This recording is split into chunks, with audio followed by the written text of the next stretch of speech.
नमस्कार महाराष्ट्रातील माझ्या सर्व अभ्युगतधारक बंधू आणि भगिनींनो, पवित्र पोर्टल शिक्षक भरती 2025-26 टेट परीक्षा 3 पवित्र पोर्टलमार्फत शिक्षक पदभरतीच्या कार्यपद्धतीमध्ये आवश्यक सुधारणा करण्याबाबतचा अतिशय महत्त्वाचा GR जो नुकताच निर्गमित झालेला आहे त्या संदर्भातला हा एक छोटासा व्हिडिओ आहे. समजून घ्या की प्राधान्यक्रमांसंदर्भातला हा व्हिडिओ आहे. नक्की किती प्राधान्यक्रम तुम्हाला देता येईल, त्याचा फायदा आणि तोटा काय असणार आहे हे सुद्धा थोडक्यात तुम्हाला मी या व्हिडिओच्या माध्यमातून सांगत आहे. शासन शुद्धीपत्रक संदर्भ क्रमांक 1 येथील शासन निर्णयातील परिच्छेद 1 येथील तक्त्यातील अनुक्रमांक 2 येथे लागू करावयाची तरतूद खालीलप्रमाणे आहे. तरतूद काय आहे समजून घ्या.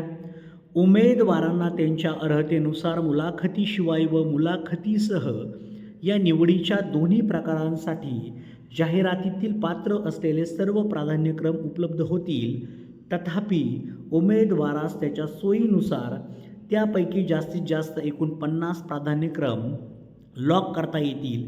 सदर मर्यादा निवडीच्या दोन्ही प्रकारांसाठी स्वतंत्र असेल. आणि या ठिकाणी आपण जर पाहिलं तर या मर्यादेमध्ये थोडासा बदल झालेला आहे. तो बदल नक्की कोणता आहे ते पण समजून घ्या. उपरोक्त तरतुदीऐवजी खालीलप्रमाणे सुधारित तरतूद वाचण्यात यावी. ही नवीन बदल झालेली तरतूद आहे.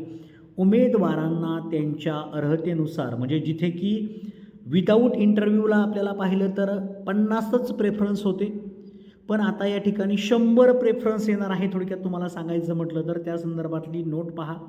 उमेदवारांना त्यांच्या अर्हतेनुसार मुलाखतीशिवाय व मुलाखतीसह या निवडीच्या दोन्ही प्रकारांसाठी जाहिरातीतील पात्र असलेले सर्व प्राधान्यक्रम उपलब्ध होतील. तथापि मुलाखतीशिवाय या निवडीच्या प्रकारासाठी उमेदवारास त्यांच्या सोयीनुसार त्यापैकी जास्तीत जास्त एकूण 100 प्राधान्यक्रम लॉक करता येतील.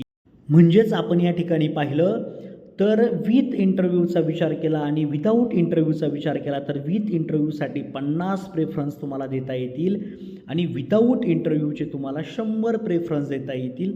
हा अतिशय महत्त्वाचा GR आहे, हे लक्षात ठेवा. सगळ्यांना all the best. Thank you so much.